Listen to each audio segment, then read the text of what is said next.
The broadcast is now starting. All attendees are in listen-only mode. Good morning, everybody. My name is John Skees, and I'm the Director of Media for TAPS. We're going to get started in just a few minutes, but first we have some housekeeping items that we'd like to discuss. So, first thing, this webinar is being recorded. It will be available on the TAPS YouTube page, and you can find that at youtube.com/tapsbiz. We're also going to include a link in the follow-up email that you'll get later today, and we're going to post links on our social media accounts too. Second, as we go through the presentation, use the questions feature in GoToWebinar to ask any questions that you have. We're going to try to answer those as we go through. But if we don't get to your question, there's a general kind of Q&A session after the presentation. So don't worry if we don't get to yours right away. If we don't get to your question today, or if it's just too specific to answer appropriately in this venue, please send us an email at info@taps.biz or call the office after the webinar. Let's see. Most of our participants today are in the office, but I am working from home. And as my child's daycare still hasn't opened yet, forgive me if you hear my kids screaming in the background. I'm joined today by Brian Bunselmeyer, the TAPS Executive Director, Robert Huckabee, our Director of Compliance, Steve Perdome, our Associate Director, and we've got Will Dixon in the office who's running the keyboard and the presentation for us today. Before I hand it over to Robert, we've got a quick poll for you guys to fill out. We'd like to know what your role is at your school. So we'll give it a couple of minutes. If you could answer this question for us. Are you an athletic director, a head coach, an assistant coach? You're not a staff member at a TAPS school, or you're something else. If you could fill that out for us real quick. We're going to give it about a minute or two to see if anybody else jumps on.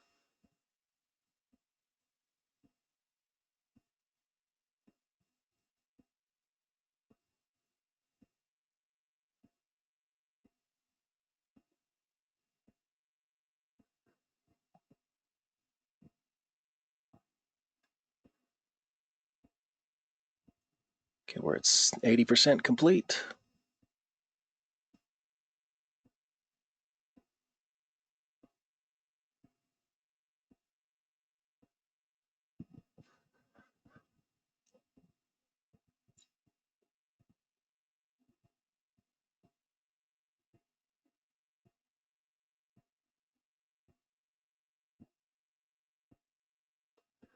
All right, I'm going to close this real quick.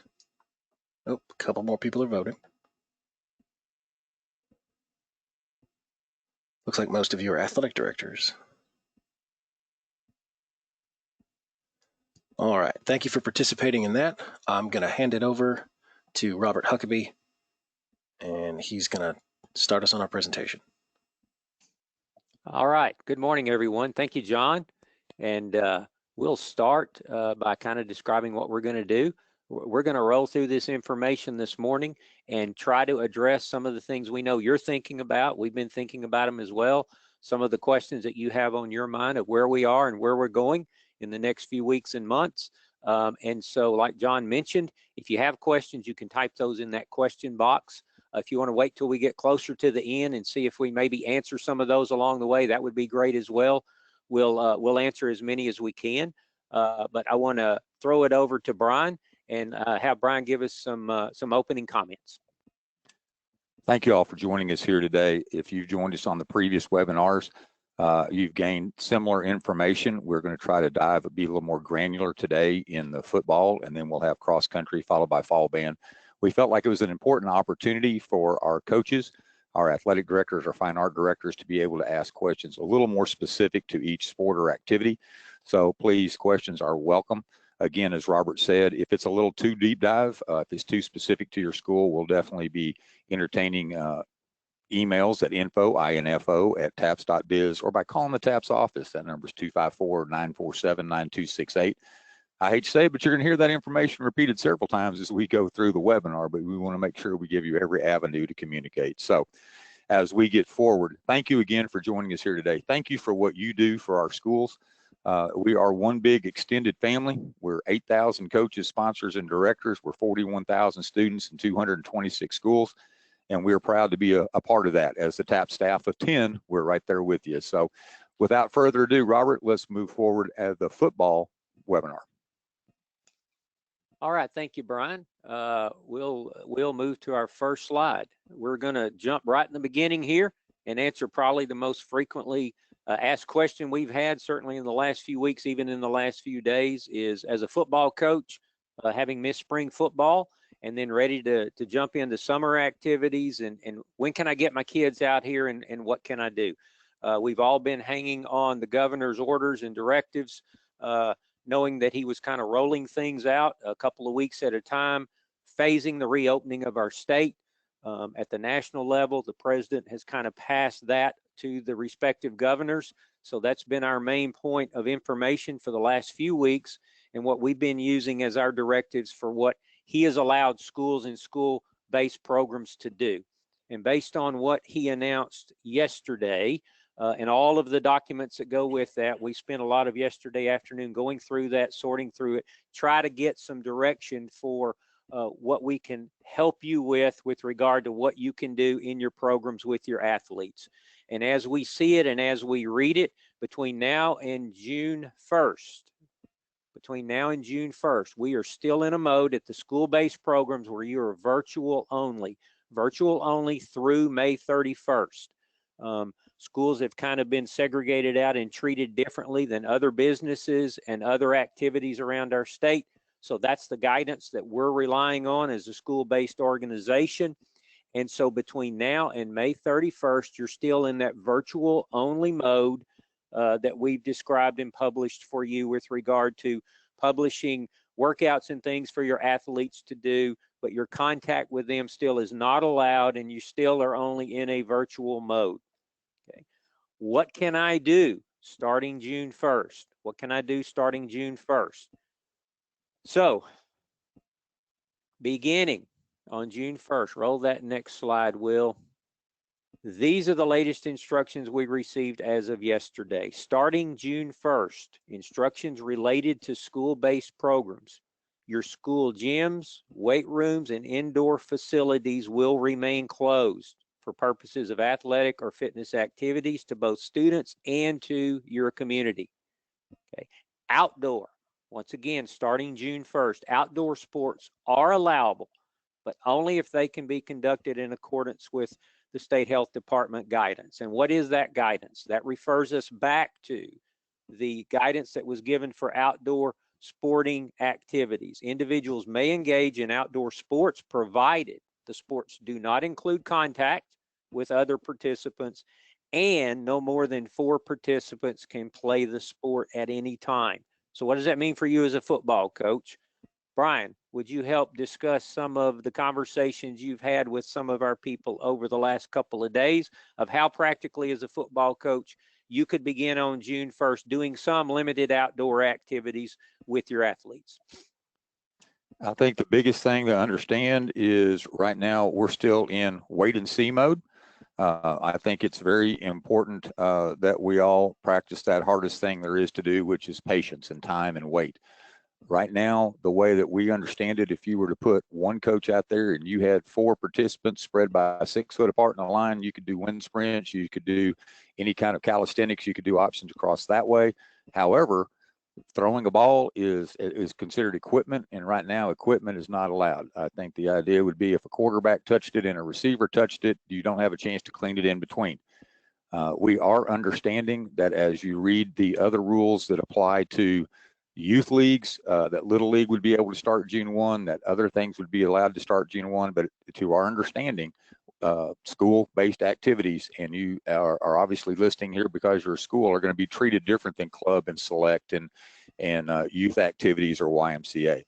The other thing that I've been asked more times than not, and I think Robert and Steve would agree, is, well, can we just send our kids over to the weight room at Gold's Gym, et cetera, and work them out there? The answer to that is your coaches cannot go direct them there. They could obviously while following those rules at 25% or 50% as outlined in the government. They could go on their own and work over there, but it could not be your directed situation. So you're still in virtual mode. Remember, we're in the summer now. So that your contact hours are still there. Even though you're virtual, you're limited to 15 contact hours. So just kind of keep that idea in mind as to what we can and can't do. We're going to give you more information as we keep going forward. But I think the biggest thing to know right now is that we had a plan that we discussed on May 14th. The governor's address yesterday changed some of the plan. It pushed some dates back, but it kept most of the teeth that govern schools in place. Steve is quick to say that we're following the procedures and we're following the plan. Our plan is we will keep bumping the calendar back just like we did in the spring until such time as we can't bump it back any further. So, Robert, I think we're ready to rock and roll and go to the next set. So what's our next set of questions? Okay, thank you, Brian. Will this change? Absolutely, yes, it will change. We are, as you are, looking for answers. We're anticipating that the governor will speak again soon with regard to things that will begin to open and restrictions that hopefully will be loosened as we move farther into the summer. We know a lot of people are asking those questions. Our friends over at the UIL are dealing with the same issue. We're in constant communication with them and some things that they're thinking about and plans that they would like to have in place, but they, like us, are waiting. All of our school-based programs are waiting patiently to get more direction. One thing we've learned throughout this entire episode that we've dealt with is that we will be constantly getting more information on practically a daily basis at this point. So again, to add to that, I know that the UIL will be posting their information today on what their thoughts are, or that's their plan. We will review that. We will amend if we can, if it allows us greater freedom than what we're currently thinking. We would obviously try to give you the most freedom we can.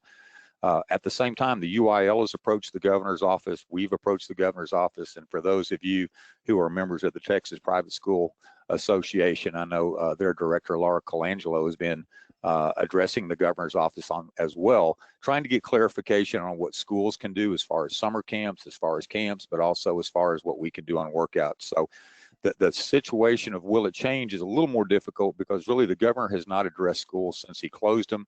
And then obviously if you close something, you have to reopen it or it doesn't come to play. So that's where we are.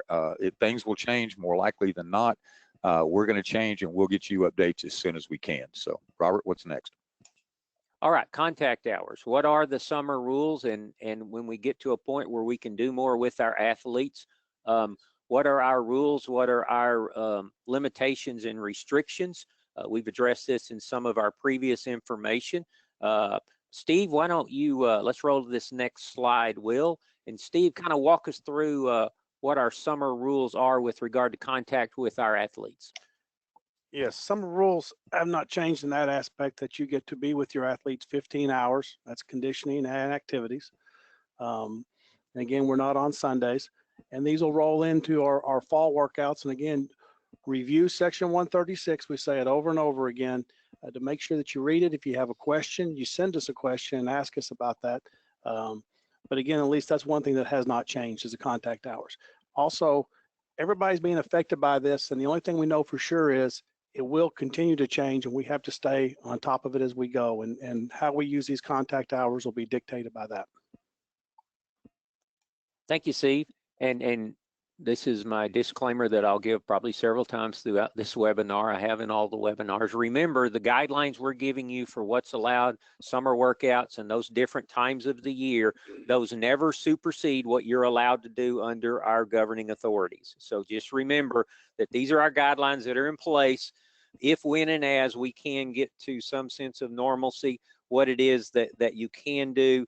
Remember, you and us here in the office, we're all still subject to those overriding guidelines that apply to everybody in the state. Brian? On a positive note, also showing up there are the fall workouts. Remember that we do have pretty strict limitations for 2-a-days or one. We're still going to maintain those. So you'll have 2 practices one day, 1 the next. That's pretty well spelled out in section 158 of the bylaws. If you go to taps.biz and down the bottom left-hand side in the red bar, it says bylaws. You'll click on that and scroll down. Give it a while to load. It's a big document. Go down to section 158. Those rules will be in play. The other question is what happens once school begins. So if your school is moving to a modified schedule where they're beginning on August 3rd, then you will obviously miss fall workouts as far as 2-a-days or 1 practice. You'll go straight into school practice, which is local discretion. What that means is between the football coach, the athletic director, and school administration, you'll determine the length of whatever workouts there can be. I would think that those would be pretty limited as far as just like they are in 1 practice a day. And we'll discuss a little bit later what the calendar may look like if you start virtual or if you start in person. But so remember, the fall workout rules are out there. If you're new to them, go to section 158. We've been in these for a while now. So the last few years, we've had the 2 practices and 1 practice days are outlined very specifically. All right, thanks, Brian. And that just allows us to segue right into the next topic, which are important dates that'll be coming up, not just now, but over the course of the summer as we look toward moving back into the fall. Brian, share those with us. So May 18th is come and gone. That does mark the beginning of our TAPS summer rules. Obviously, those are not being able to take it. We're not able to go in person yet, but they would still apply 15 contact hours and voluntary participation. June 1st is where we're looking at right now after reading the governor's information. June 1st would be the first day of summer practices in person, but under the restrictions. And we'll have more for that as we get back. We reread the governor's directives and if he issues new. Right now, it's 1 coach for every 4 players. However, you could have 1 coach coaching multiple groups of 4, as long as that term social distancing is applied, and that's up to you at your school. John, we need to throw up that deal right now. We're still looking at a possibility of hosting a 7-on-7, modify the format to give the kids a chance once you've had the opportunity to work with them to get out and compete a little bit in the summer, get you to get those competitive juices. So, John, if you have that poll, let's put that up. Okay, launching that poll. You're going to see the 7-on-7 participation poll. I'll leave it up for about a minute.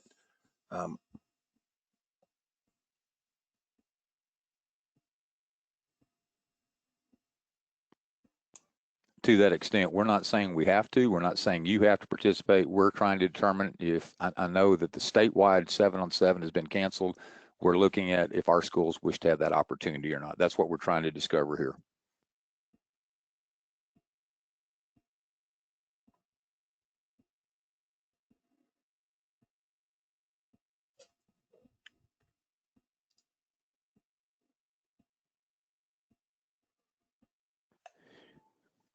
And right now we're taking advantage of the flexibility we have of being able to move this to one date or the other. And that's what we're doing right now, is falling back and seeing what the possibility is to have 7-on-7.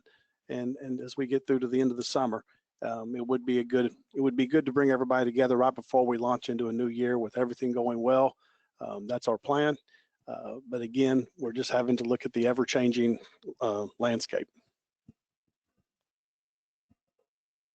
Look at it as the poll come in. We know that this would not be something for everybody, and we also understand that location would probably limit whether we were able to do it in 1 site or maybe 2. So right now, the way those poll numbers, 25% would not participate, 31% would want that first week, and 44% would prefer the July 13, 14. That poll will end here in just a little bit, but I really appreciate the input so that we can start making some plans if that possibility exists to help you and to give you that value add for those kids that are in football. Okay, we're at 63% voted. I'm going to give it 10, 15 more seconds. Obviously, if you're not in a position to say this for your school, please don't vote. There's no commitment here. This is just getting somebody's opinion. Yeah, we just don't want to mess up our numbers, but yeah. Right. But the feedback is extremely important to us and useful as we make our plans to get an understanding. And as we said in the other webinar, we're almost a little bit obnoxious when people call us in the office because we start asking about their school, how things are going. We want to know as much about your situation as we can. And all this information is helpful for us as we make decisions and we walk forward.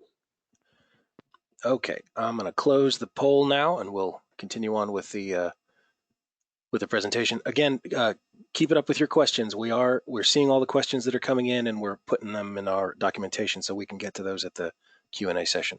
So keep them coming. Thank you. We don't have it up there, but as of right now, Dead Week is still scheduled for that last week of July. We'll speak more to that here in a little bit. Our scheduled first day of fall practice is August 3rd. That's on the calendar. That's not changed, and that is consistent with years past.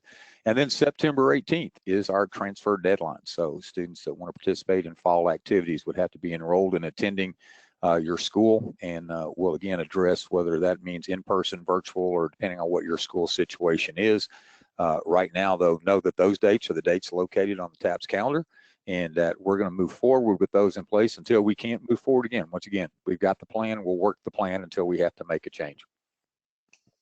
All right, let's jump in here with a group of questions. We've got several questions already, and we've got several questions that relate in general to this particular topic, talking about what you can do with regard to your outdoor activities starting on June 1. We have several questions along these lines. Let me read a couple of them, and then Brian, you jump in here and help us walk through this. Is there a way to divide a field or use multiple fields with groups of 4 players and a coach? Meaning the rule says only 4 can play. Does that mean running or conditioning in groups? Could I have 5 coaches outside and 4 athletes per coach? We've got several questions about what I can do with those groups, how they're supervised, how many coaches I have, how would I separate those and honor proper social distancing. Let's start with that one, Brian. Jump in there and kind of walk through your thoughts on that.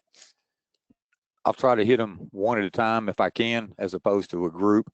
The way that we understand in our interpretation is you could have 5 coaches out there with 4 athletes at a time, or you could have 1 coach as long as the athletes are spread out, as long as you've got a Bigfoot speaker or something out there where you can talk appropriately and they can hear you.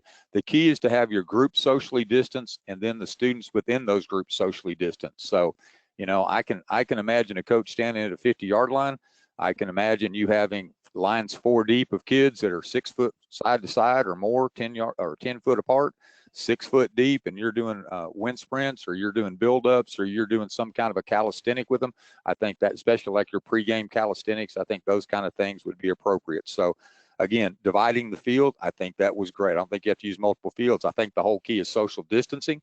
So to me, if you skip every 10 yards or whatever and you start again, that's my opinion. I think that we would leave that up to you to make sure social distancing is making it its approach here.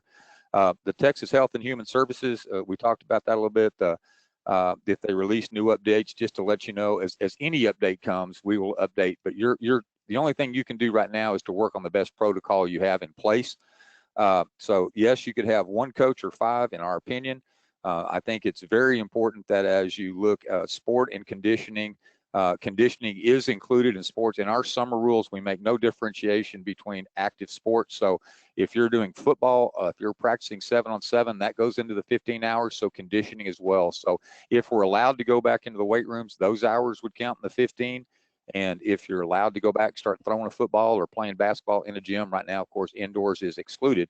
But if those things open up, everything is included in that 15 hours with the exception of games. Robert, I don't know if I answered them all, but if I'm not, I'm sure you'll correct me.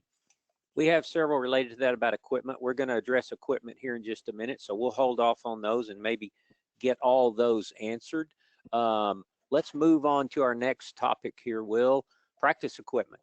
So let's go ahead and jump in there, Brian, and here's our next slide.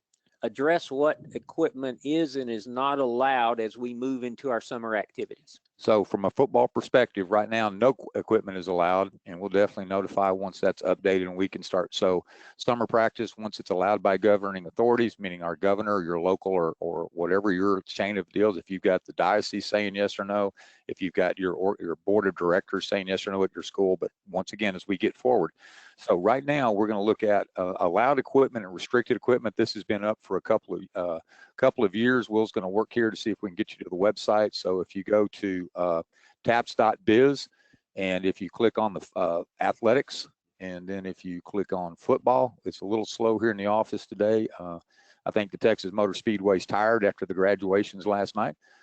Click on football. And then as you scroll down, you'll see a red box, I believe. Scroll down for me, Will. And you'll see where it says restricted and non-restricted equipment. So let's kind of walk through that right now. As I said, right now, no equipment is allowed. But once you get back in, the first part is restricted. So you cannot use your sleds. Keep scrolling down, Will, so they can see. You cannot use any of the apparatus shown there. You cannot use pads that are strapped on. You could not use the mobile tackling dummy, et cetera. So really that aspect of no contact. So once we're allowed to go back into equipment, then you're allowed to use handheld dummies. You're allowed to use the pads, the stack pads, so you can create lines and lanes.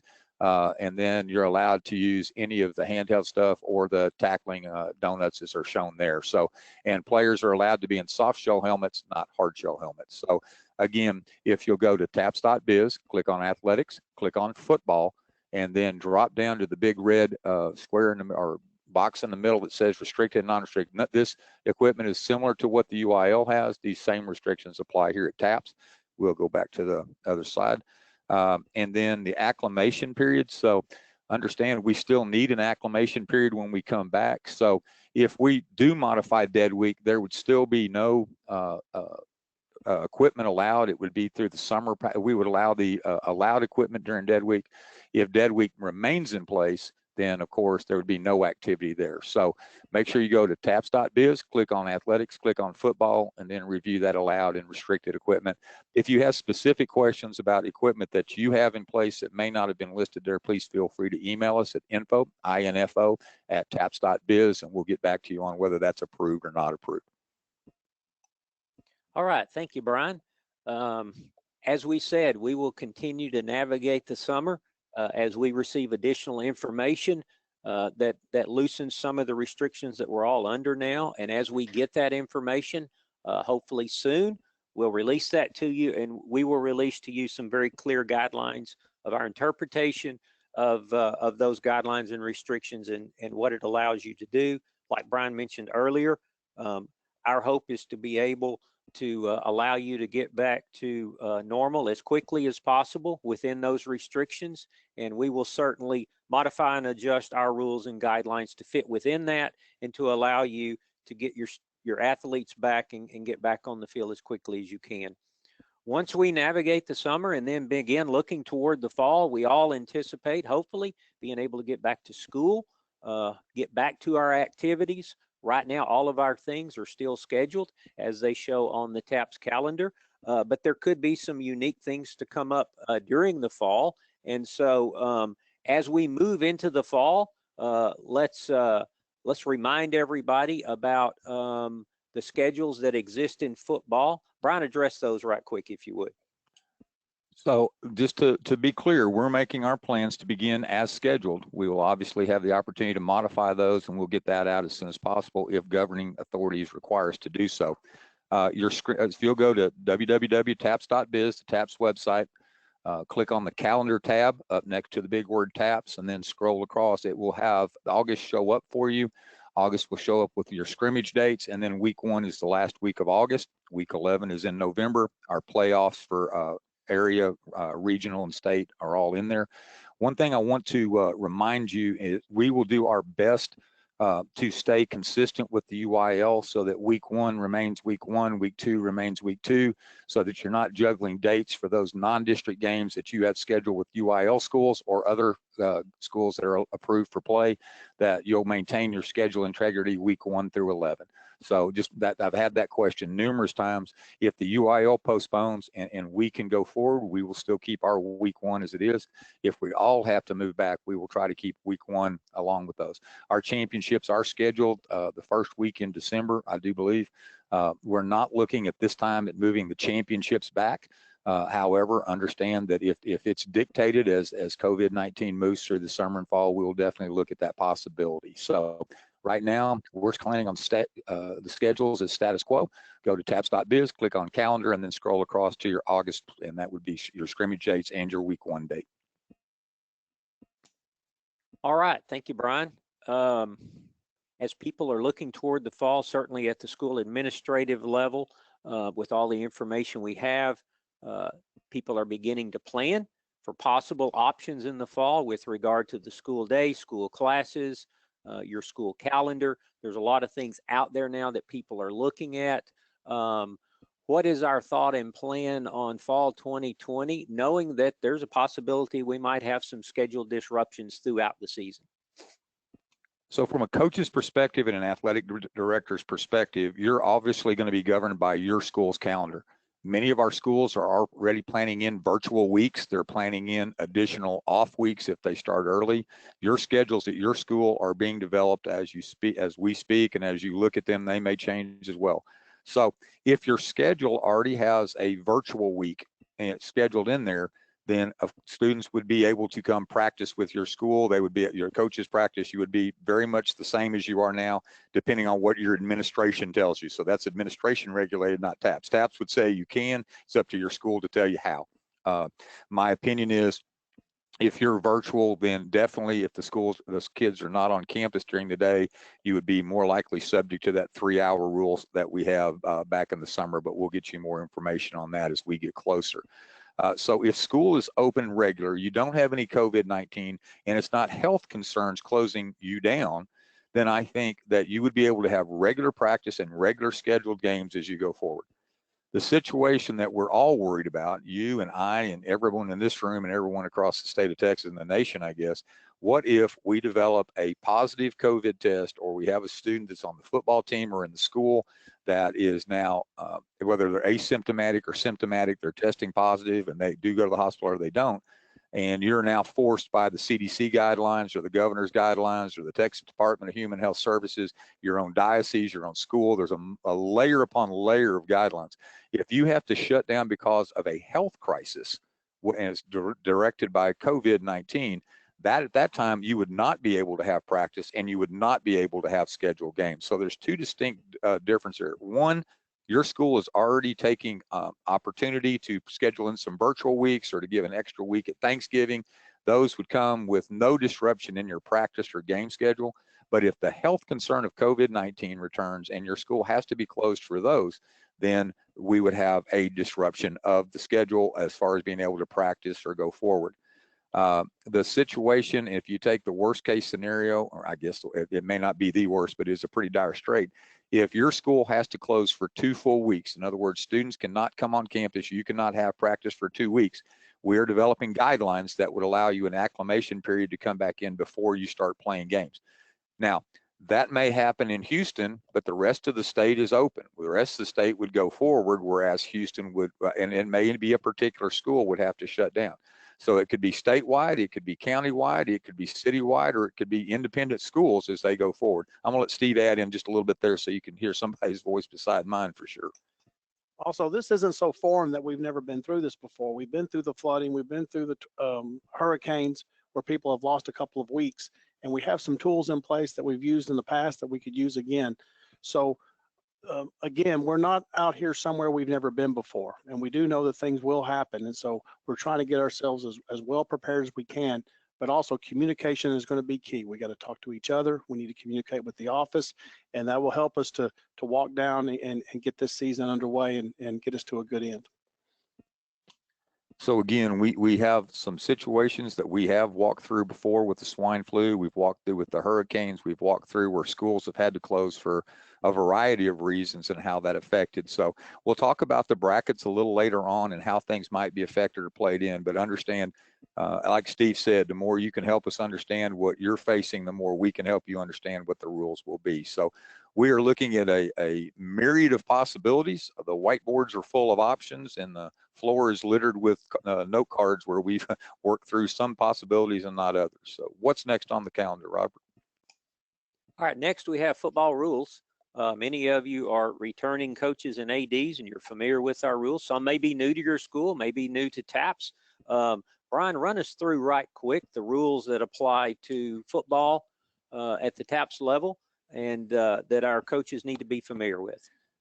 We will be moving to the 2020 NCAA rules. You can get a copy of those, a downloaded PDF at ncaa.org, and work your way through that experience.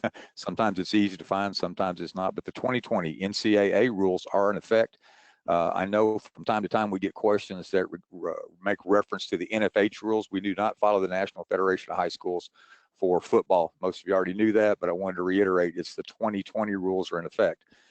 If you were playing an out-of-state opponent and they're coming here, then you should follow the NCAA rules. If you're playing an out-of-state opponent and you're playing there, you're more likely than not playing by the NFHS rules. As I mentioned, out-of-state opponents, if you plan to have an out-of-state contest and you have not gone to rank 1 and gone into your coach's toolkit and requested permission to play out-of-state, please do that now or today. If you need help doing that, please give us a call. We'll walk you through. The TAPS exceptions are listed in section 160 of the TAPS bylaws. So you will go to taps.biz, go to the bottom left-hand side, click on bylaws and let it load. Take time, go get a cup of coffee. It'll take a little bit.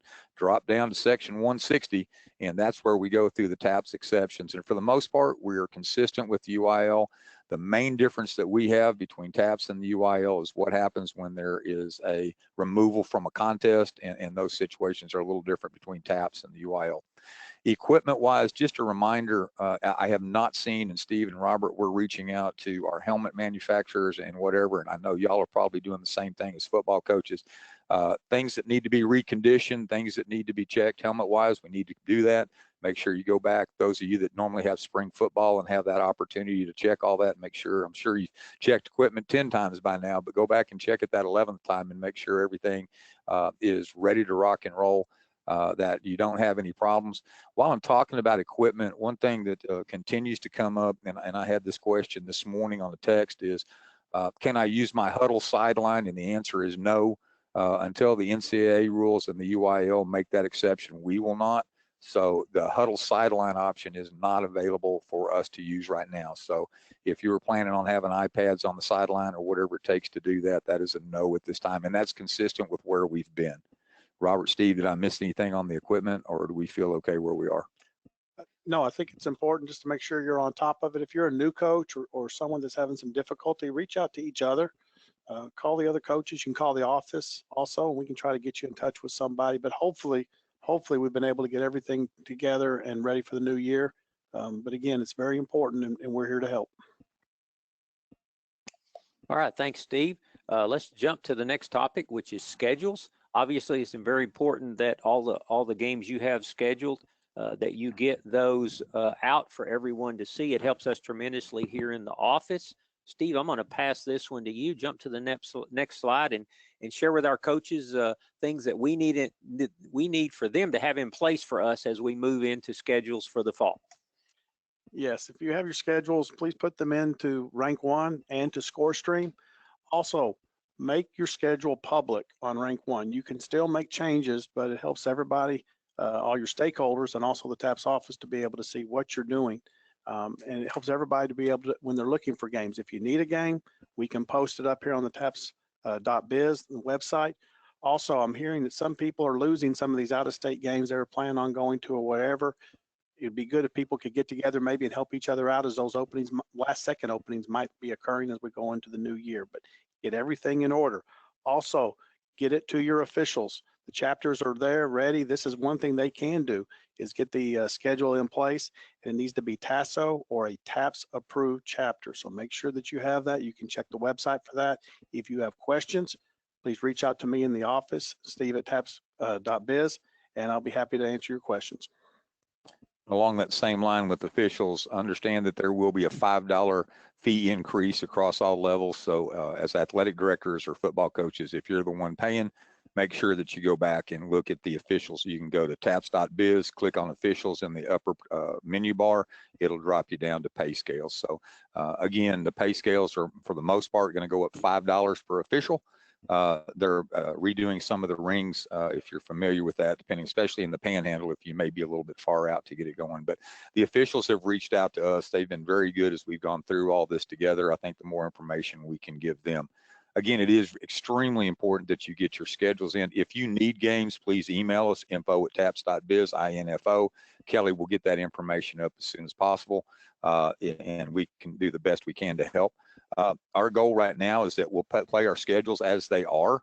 As things change, then we obviously would have to drop or not drop. One thing that of concern that has come up is if your school has closed or your opponent has closed because of a COVID outbreak, do I have to play them when we come back? That's a big what if, and to be honest with you, we're going to address that as those issues come up. But right now, no, nothing's off the table. We would look at all opportunities. The struggle, of course, with football is it's a 1 game a week sport. We're not, for health and safety reasons, we are not going to forego the 5 days between games. We can't do that. So we would not make you play 2 football games in a week. If you were to have to move back to a Monday, then obviously you would have to go to a Saturday before you could play.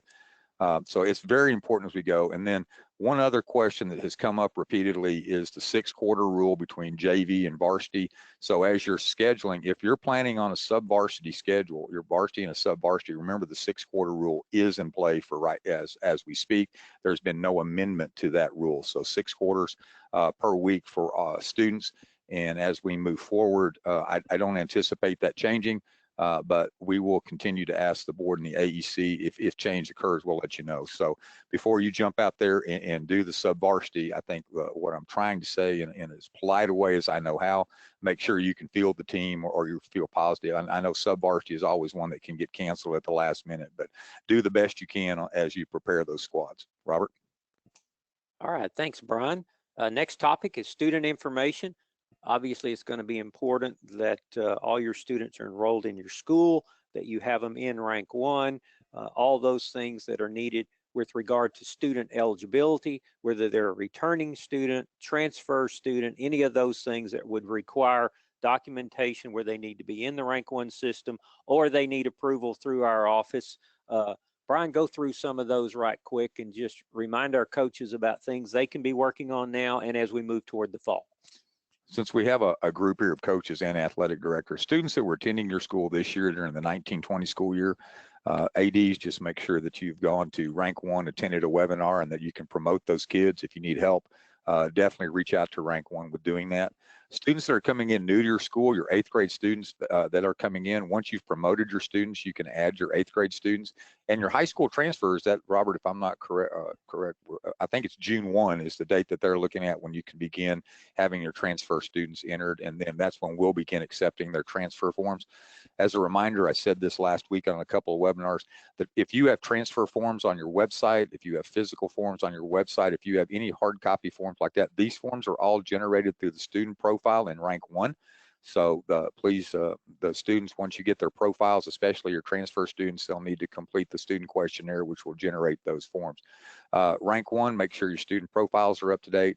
And as you know, the kids are going to play football. Please mark football so that we'll know that you're beginning to get your eligibility rosters together. If you have questions on rank 1, please feel free to reach out to us, info@taps.biz. The office phone number, 254-947-9268. We'll try to walk you through. If it's too complicated for us, we'll kick you over to rank 1 and we'll make that happen. So that's where we are as far as I know right now. We're still trying to get all the information in so that when we are allowed to get back to business, we can. Robert?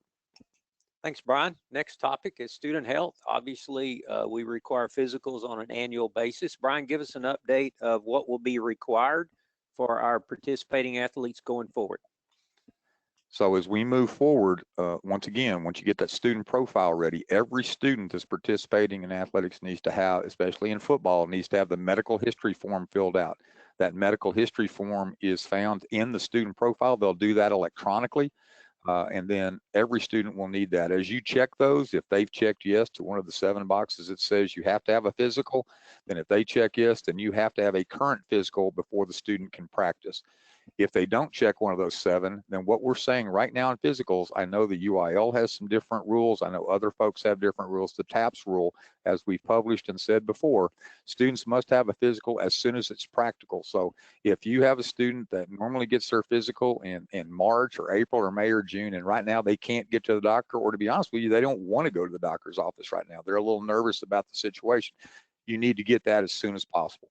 I will say the other category of student that must have a physical before they participate is one who Once they've been through the concussion protocol, they're cleared to play, or a major injury. If you had an ACL, MCL, or other such major injury, you do need to make sure that your trainers or that your medical staff at your school has that opportunity to review that physical. So we're allowing physicals to be late, but we're not excluding them entirely.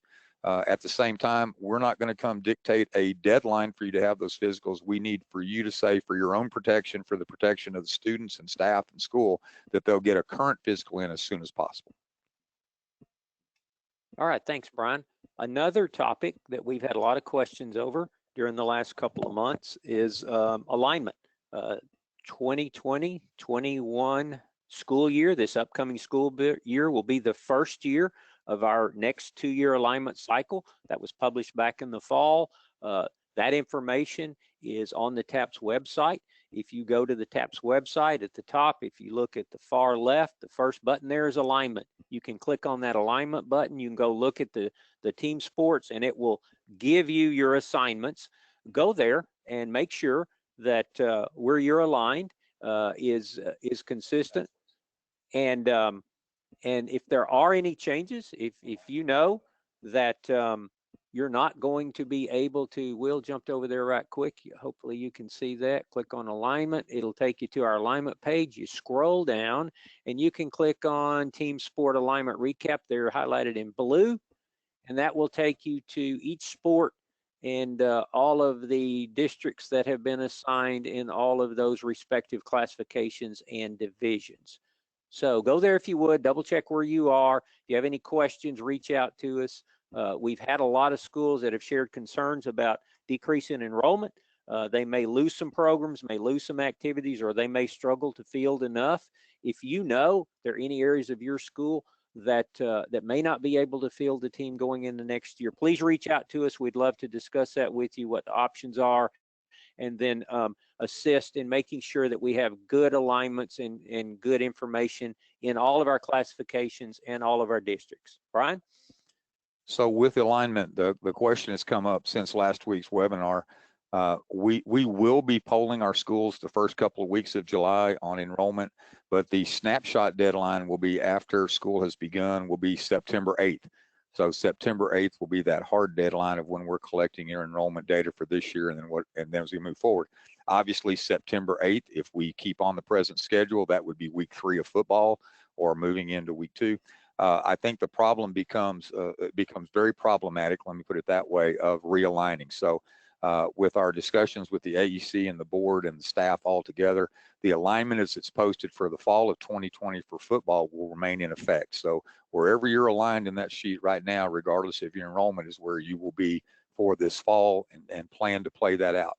Now, how that gets you into brackets, if there's any modification off of that, if schools drop and you're unable to fill the game, again, we've got differing options as we go forward to look at how the brackets would be populated.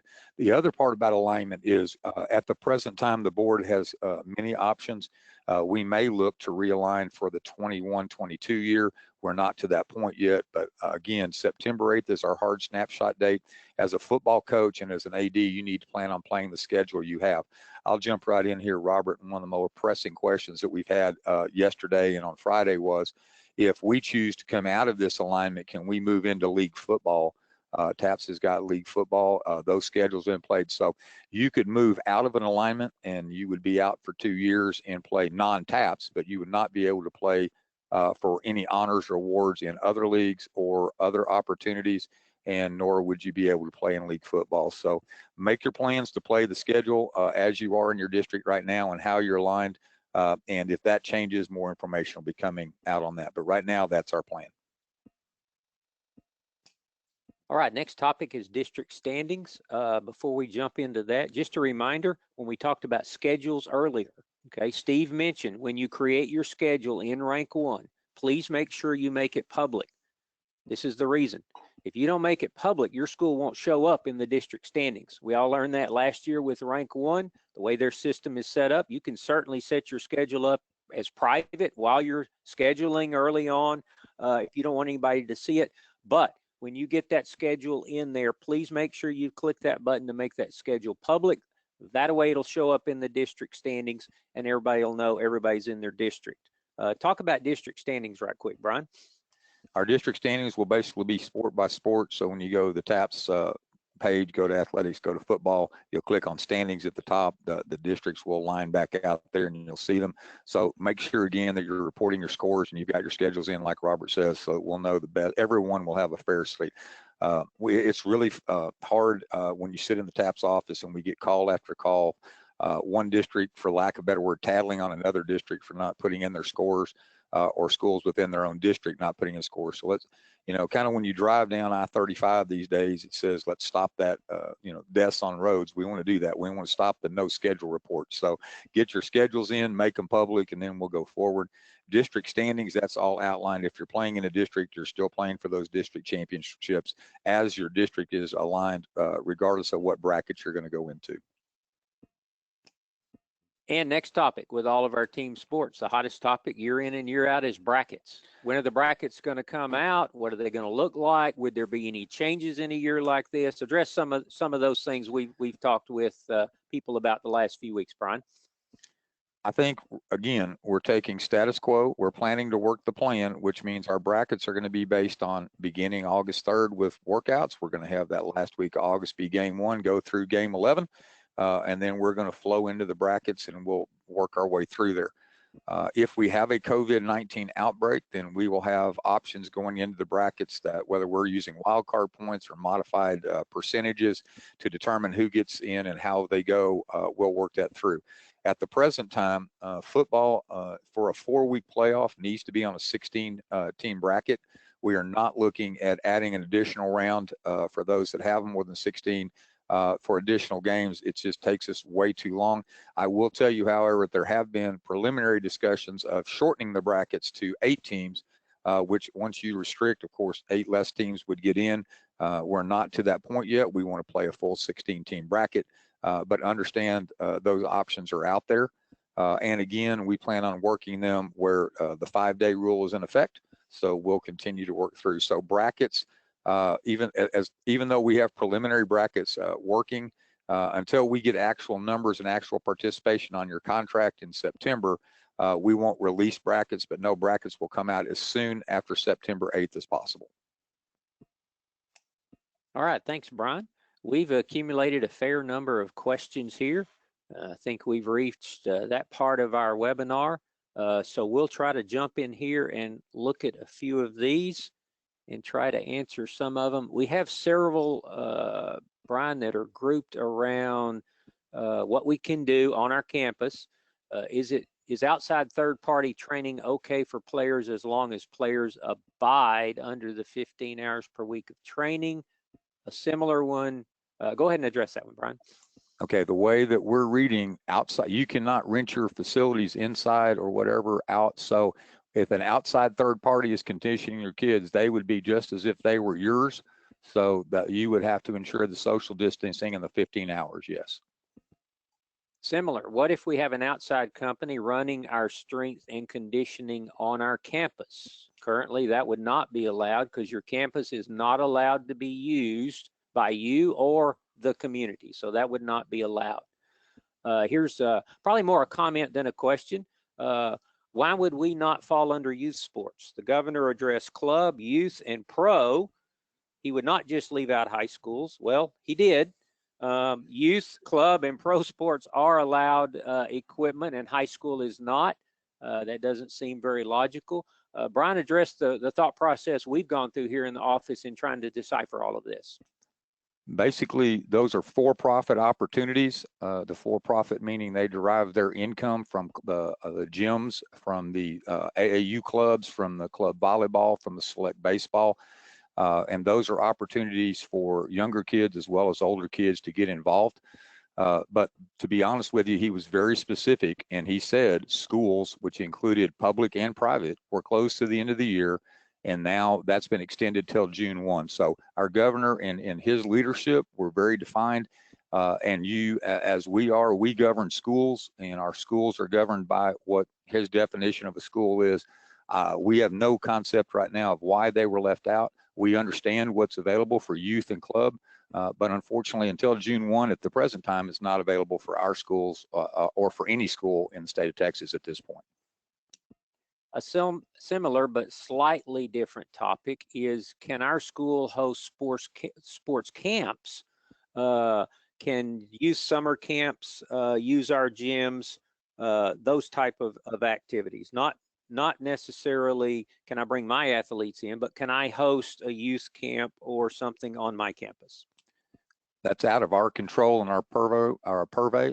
When I look at it right now, until June 1, that's definitely a no. I think that once it starts opening up, if he comes in and says that you can use inside facilities, then I think you could release those to outside third parties. Couldn't do it. You can't do it for your students until he says so, and you can't do it for other students until he says so. But right now, our thought would be, after reading the situation, if the governor addresses it and allows you to bring, because right now it says no third parties either. You can't use any of your weight equipment. It specifically excludes you or communities. So that would, in my mind, that is saying no until June 1. We'll have to see what they say at June 1. Robert? Thank you, Brian. Here's two questions that are fairly similar. Am I allowed to move my weight equipment outside beginning June 1st?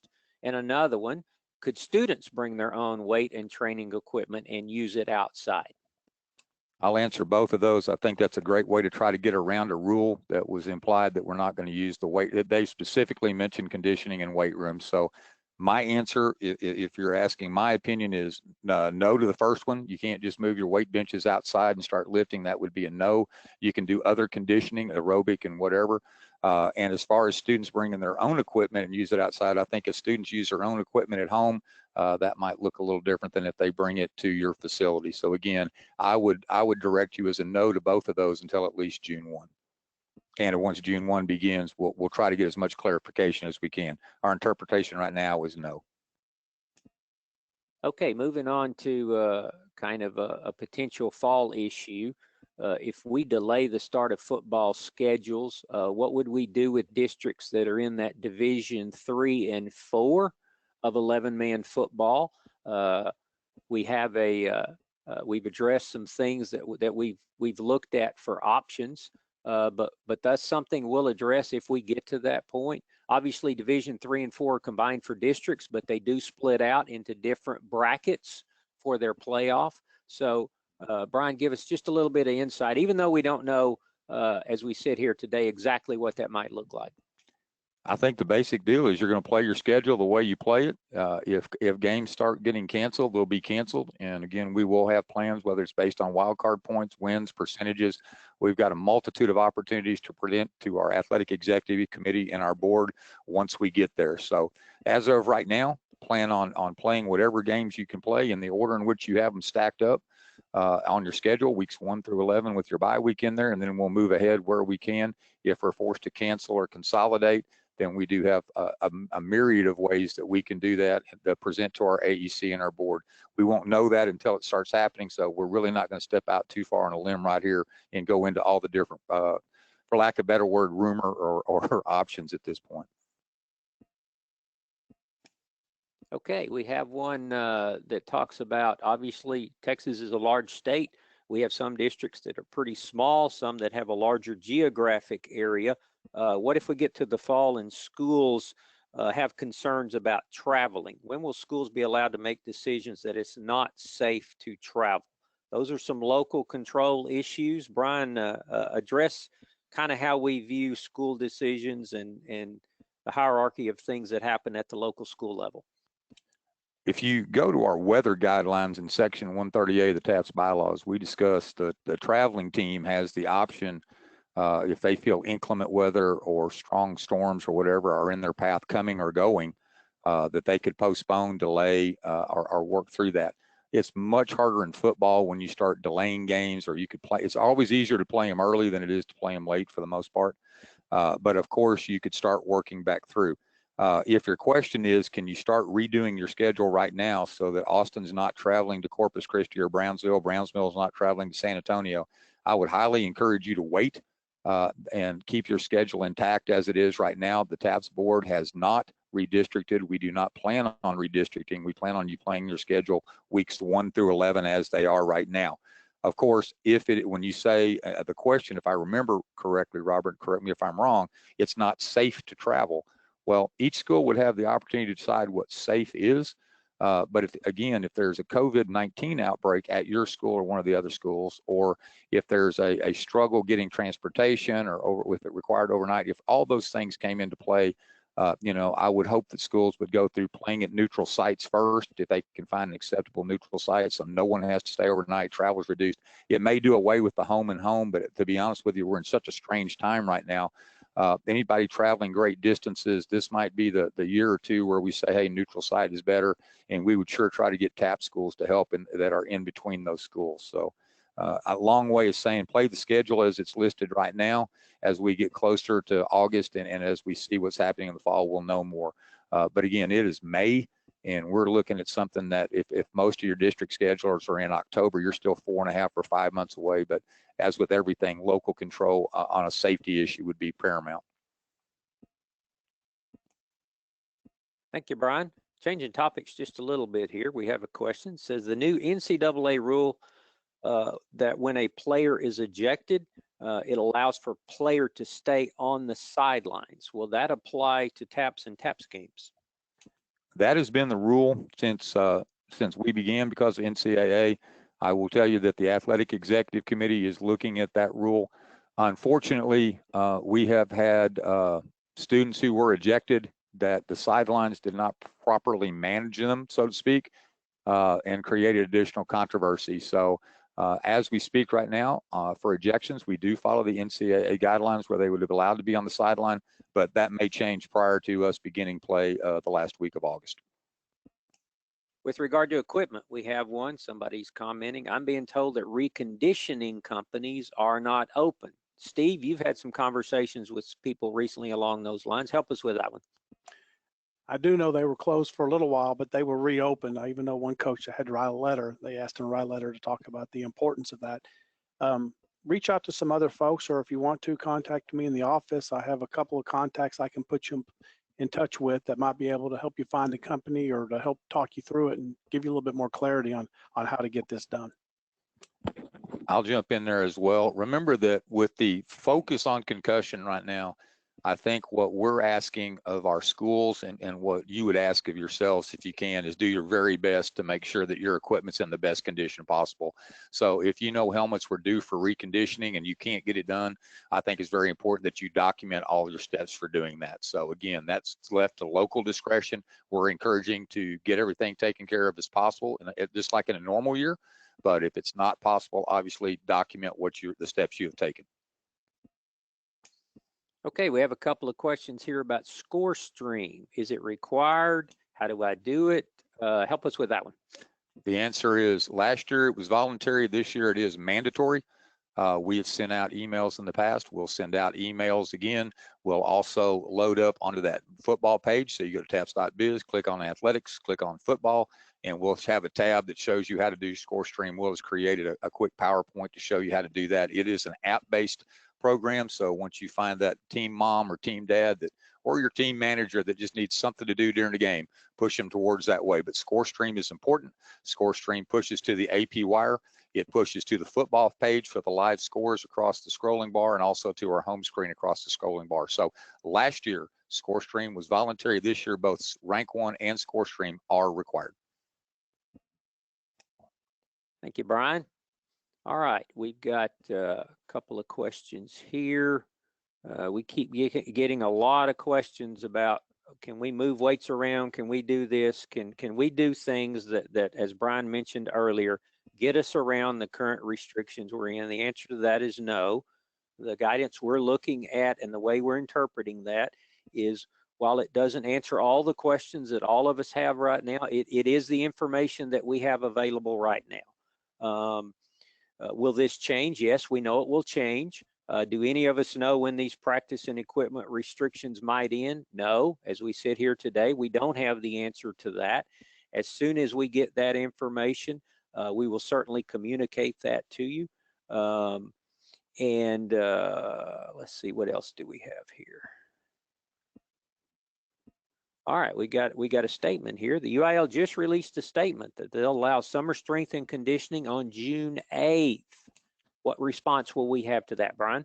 We're going to stay on June 1 until such time as the governor tells us not June 1. So June 1 is the first date. Doesn't mean you have to go out there, but that's the first date. And remember, if you look at what the UIL is releasing, I think that they're probably saying outdoor activities and not the indoor weight rooms. We'll review that as well.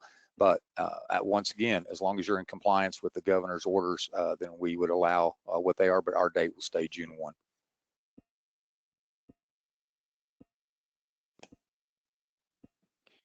Okay, I'm scanning through these questions here. We're still getting a handful. Some of them are kind of grouped by topics. I hope we've probably answered most of your questions. Like we said in the beginning, if you had a specific question and we did not get to it, just please shoot us an email at info@taps.biz. We'll be glad to walk you back through that again. Let's see. Brian, let me pass it back to you. See if there's any other topics you think we've missed or we need to address here. I think there's two things we need to address. Again, play your schedule as you've got it made. Get your schedule into Rank 1 and ScoreStream. Make sure that's up to date. If something happens and you have to miss a game or have to miss a couple of games during the season, we're not going to reschedule those. We're not going to look at extending the season if we don't have to. We're still playing our regular season weeks 1 through 11. So make your plans to play it as they are. If the UIL, the bottom line here is we are going to do what is proper for TAPS. If it's an opportunity for us to be less restrictive, we will be less restrictive. But remember, the UIL's rule for the summer participation are totally different than TAPS. TAPS allows our coaches to be with our kids for up to 15 hours a week. They can do individual sports training. Those things have been limited in the past by the UIL. So we're going to work with our rules, and if things change, we will definitely send out enrollment as it goes we'll definitely send out information as it goes forward. Again, I've also been asked about student eligibility. It continues to go forward. Student eligibility, understand, and we said this, I think, in the last couple, there, as of right now, because it's in the TAPS Constitution, we're not looking at granting additional years of eligibility or for students that are over age. If a student turns 19 before September 1 or has been in school already 4 years, those appeals are not going to be heard by the TAPS board because the TAPS Constitution explicitly denies those. As far as equipment, if your players want to wear gloves, if they want to do whatever they normally would do, they could do it. I don't think the wearing the gloves excludes you. I think that even if both the quarterback and the receiver were wearing gloves, so to speak, I think that was a workaround to what is anticipated to be the rule for getting back. So weight rooms for right now, wait and see. And I know that's hard. Patience is a virtue, and we are learning that every day. Wait and see is hard to say. Understand, we will keep you as up to date as possible. Please make sure you drop back by the TAPS website. Make sure that you understand what equipment can be used once we give you the green light to go ahead. Understand that things are very fluid. Things change from moment to moment. We're reaching out to the governor, Texas Private Schools, the UIL. Everyone's trying to get additional clarification. But that one point that keeps coming back is all of our schools are educational opportunities. They are governed by the rules for schools, not for youth clubs. So if your coach is a club, if you're thinking, hey, I have a select 7-on-7, or and if you're in the athletic director, you have a select volleyball, they can't come use your gym either. So you're shut down as a school for now. We appreciate everything you guys are doing on the front line. We're here to support you.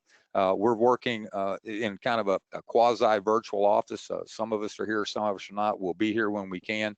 The easiest way to reach us is info@taps.biz, but also feel free to call us at 254-947-9268. And again, if there's questions that we've missed, please feel free to reach back out to us, and we'll try to get back to those as soon as possible. Robert, I think you're back up with your statement. So. All right, thank you, Brian. Thanks everyone joining us today. We appreciate that. We got a lot of questions here. We knew we would.